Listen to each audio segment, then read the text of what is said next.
जो जो इंडस्ट्री प्रतिष्ठा करने को जो आपण मान कहते पारंपरिक शिल्प सहित अन्य शिल्प आग को बढ़ाई परिवेश अनुकूल शिल्प प्रतिष्ठा करने सहित ग्रीन एंड सस्टेनेबल ओडिशा गठन करने हूँ मूल लक्ष्य एवं एफडीआई पार्क प्रतिष्ठा करवा आम सिंगापुर गोटे लीडिंग एंटिटी सेम्पर सहित जॉइंट वेंचर रे आम ओडिशा रे एफडीआई पार्क प्रतिष्ठा करने को जाऊँ ये भुवनेश्वर उपकंठ प्रतिष्ठा हम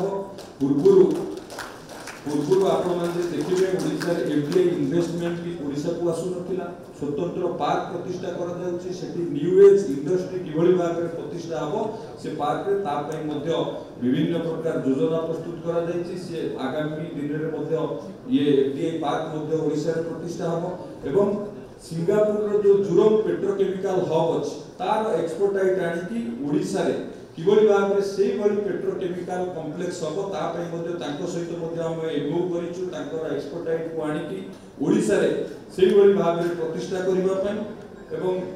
आमर सेक्रेटरी मध्ये कहउथिले आमर भविष्य रे मध्ये आमे प्लान करिछु सब जिल्ला रे एमएसएमई शिल्प प्रतिष्ठा करिबा पई मार्केट लिंकेज करे कि एंसिलरी इंडस्ट्री जहाँ जहाँ आवश्यक ओडिशा रे प्रतिष्ठा ओडिया युवक माने करंतु ओडिया युवक ओडिशा रे जो संभावना अछि ताको ओडिया युवक माने से सुजोग नियंतु लाभ उठातु ये भी मध्ये हमर मध्ये एथि पई मध्ये हमर लक्ष्य अछि सेमीकंडक्टर केमिकल पेट्रोकेमिकल सेक्टर रे हम राज्य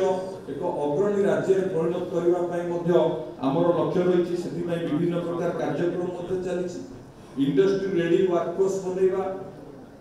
स्किल की किभଳି भाबरे व्यापक करैबा ये भी हमर भविष्य पई मध्ये एक व्यवस्था रहिछि बंदर भित्तिक शिल्पर विकास एवं हमर आज जहाँ कैपेसिटी अछि पारादीप बंदर हो धामरा हो कि गोपालपुर हो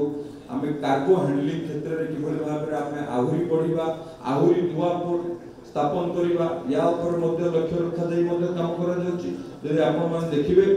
इंडस्ट्री क्षेत्र रे आमे निश्चित भाव में आगु को बढ़िबा पई विभिन्न प्रकार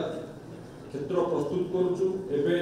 लक्ष्य रहिछि हमरो resource based knowledge based industry आड को जीवा पई सरकार लक्ष्य रखिছে सेति पई विभिन्न प्रकार योजना प्रस्तुत करी विभिन्न प्रकार कार्य हमें हाथ को नेछे उत्कर्ष ओडिशा कॉन्क्लेव रे